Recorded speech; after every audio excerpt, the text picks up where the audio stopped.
Up next, we have an interview with Greenpeace East Asia Senior Nuclear Specialist. His name is Mr. Shaun Burnie, who joins us from the UK this morning. We're going to try to better understand the whole scope of whether it is safe to release the treated radioactive water from the nuclear plants in Fukushima. Good morning, Mr. Burnie. Actually, good evening for you. Yes, good morning. I understand that it is brutally late over there. Thank you so much for taking the time. You're most welcome. All right.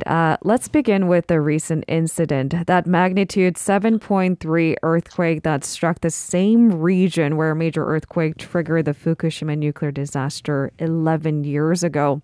Now, authorities, of course, have said that no abnormalities were detected there. With a tremor this large, I do wonder, could this have affected the already damaged Fukushima site further? Well, unfortunately, we don't really fully know yet what damage this latest earthquake possibly could have made. And in particular to the reactor buildings, Fukushima Daiichi has 6 nuclear reactors and 3 were operating at the time of the March 2011 tsunami earthquake. And 3 therefore melted down. And it's the nuclear fuel, the nuclear melted material inside those reactors that is of most concern in terms of radiation, but also in terms of the structures of those 3 reactor buildings. And there has been no serious seismic assessment conducted since 2011 of those 3 reactor buildings, mainly because the radiation levels are so high. And in a recent report that one of the Greenpeace consultants released for us in early March, he identified that last year's earthquake, there was a serious earthquake in February of 2021, there appears to have been some structural damage to at least reactor building number 1. So we know that there were problems last week. There was pool cooling functions were stopped for a number of hours. There are serious cracks along the port area. As Professor Oshima described, there's been some movement with some of the tanks, and water levels have actually dropped in reactor number 1. That's in the containment building. But at this stage, we still don't know what the full damage was from last week. And so far, so we have to take the local authorities' analysis word for word. But would a further investigation be necessary to fully understand the scope of the damage, do you think? Maybe a group of other body that goes in to check out the site? Well, TEPCO, they've been, I would say, rather forthcoming in terms of the damage that they've identified so far. And there's documentation on the TEPCO website. The nuclear regulator will be requiring an assessment from TEPCO. I think what's more concerning is that it's not just the Fukushima Daiichi plant that was impacted by last week's earthquake. There are other reactor sites on the Pacific coast of Japan. Basically, as a result of public opposition, none of those reactors are yet to restart operations, but they're trying to get restarted, including the Tokai reactor near Tokyo and Onagawa further north above Sendai. And those reactors are extremely vulnerable to seismic impacts. So it's inevitable that there will be another earthquake. And therefore, our concerns are that those reactors will suffer a similar fate or worse than Fukushima. So it seems to be a much more deeper and complex fundamental question, because these other nuclear sites are also vulnerable to the same kind of inevitable earthquakes in the future. This all comes in the background as the IAEA is to announce its report in the month of April from a recent team visit to the Fukushima site particularly. Could we actually expect an objective review from the IAEA task force? I mean, believability and how much we trust this report seems to be important too.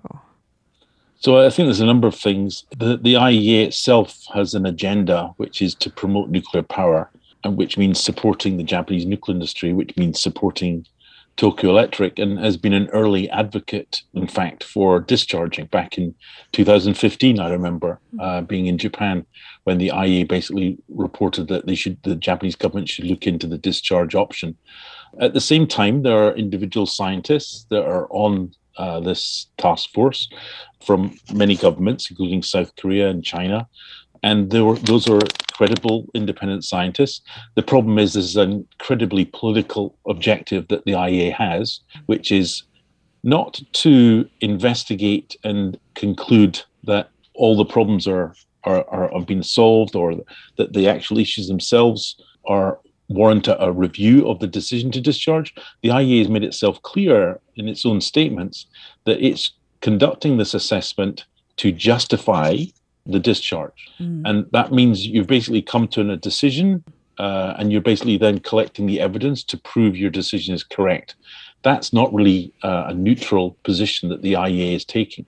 So we have really serious doubts about the role of the IEA. We know that it's being used by the Japanese government, but also the IEA wants to be involved. So it's a complex issue. The IEA will present itself as neutral, and that this is the best science. It's not. So we're deeply skeptical about the IEA's role. Based on your expert opinion, then, what will be the extent of the environmental damage with the release of the treated wastewater? So I think it's really important to understand that this is something that doesn't have to happen. And therefore, the first principles of radiation protection, when you try to protect the environment or human health, is if you can avoid exposure to radiation, you should take that option. That's the first principle. And therefore, exposing the environment, exposing humans, the natural world to radiation when you can avoid it, that's a violation of basic radiation protection. The radionuclides, the types of radioactive material that they'll be releasing include, as everyone knows, tritium. That's a half-life of 12 and a half years, which means about 10 half-lives, about 125 years or so. It is relatively harmless. Now, the industry and the government would like to communicate that there's no risk whatsoever from tritium. It's just not an issue. The reality, of course, is that they're ignoring one really important issue to do with tritium, which is a proportion of it, maybe about 10%, becomes what's called organically bound. It becomes incorporated into human health cells, but also plants and animals. And it's at that point where genetic damage can take place. That's really being completely ignored by Tokyo Electric, by the Japanese government. They're really not wanting to talk about that. It will be interesting to see how the IEA deals with that issue.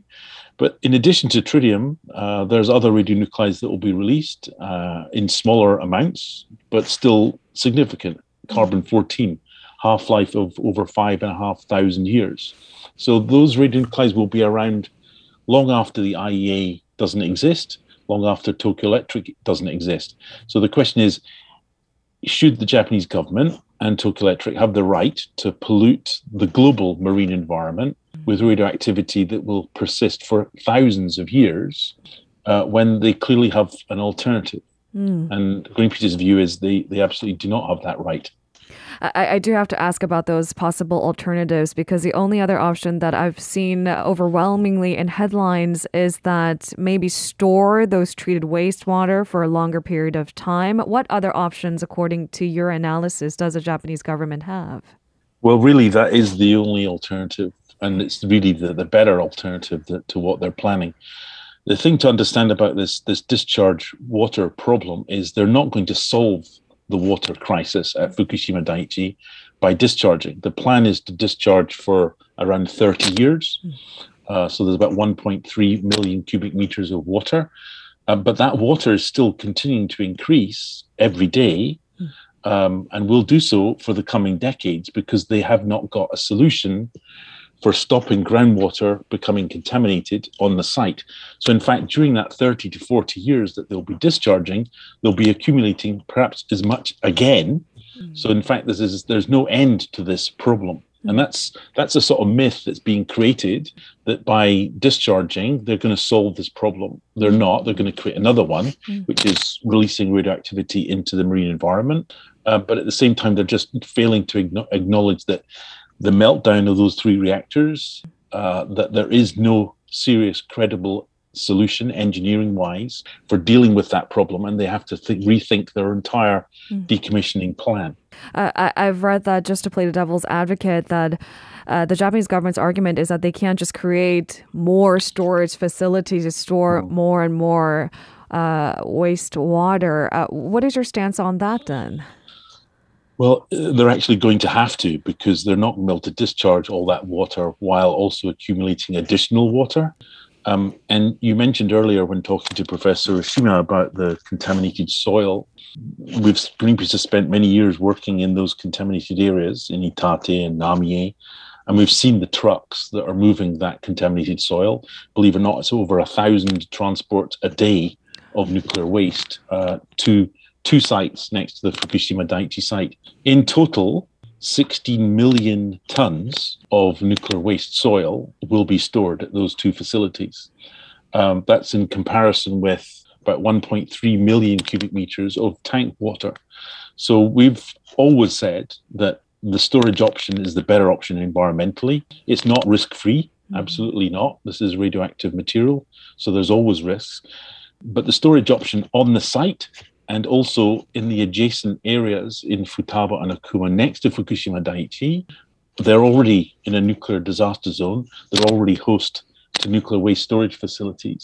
So it's really just convenient and the cheapest option for the Japanese government to attempt to basically dump this water into the Pacific Ocean. Neighboring countries like ourselves, South Korea, we do feel slightly helpless. I do wonder, what can the international community do to ensure that the Japanese government makes the best decision in the interest of the global community? So there's a number of things that have been done already. The issue has been raised at multiple UN fora, such as the International Maritime Organization. That clearly has not changed the Japanese government's position yet. But it's an important thing is to keep challenging and questioning. There is the legal route. So Japan is a signatory to various international conventions, international maritime conventions to protect the environment. So the International Treaty for the Law of the Sea, UNCLOS. Japan, under that, is required to conduct consultations, environmental impact assessments before any discharge of any contaminated material that has the potential to go beyond its boundaries and affect other countries. Clearly, the radioactive releases will pass beyond Japanese waters into the Pacific, into the East Sea, into the South China Sea, and therefore they are required to be consulted, and they're not effectively. So there's the international legal route. Only last week it was announced that the Pacific Island Forum, which is a forum representing countries in the Pacific Ocean, has basically appointed a science panel to look into the Fukushima water issue. And they're in dialogue with the Japanese government and basically questioning the potential risks and hazards from those discharges. So it's a slow process. I think there are opportunities to delay, if not actually stop, the Japanese government. And we know that, in South Korea, the government has, up until now, has been rather active in opposing the discharge. And we hope that that's continuing with the new government. All right. Thank you very much, Mr. Burnie, for taking the time to speak with us. We'll have a safe evening, and we'll speak to you soon. Thank you very much. That was Mr. Shaun Burnie. He's the Greenpeace East Asia Senior Nuclear Specialist. If you're listening to our program using the podcast service, just a reminder that we do go live Monday through Friday, 7 a.m. Korea Standard Time. So tune in and help us make the show more informative by giving us your input. See you bright and early on Good Morning Seoul.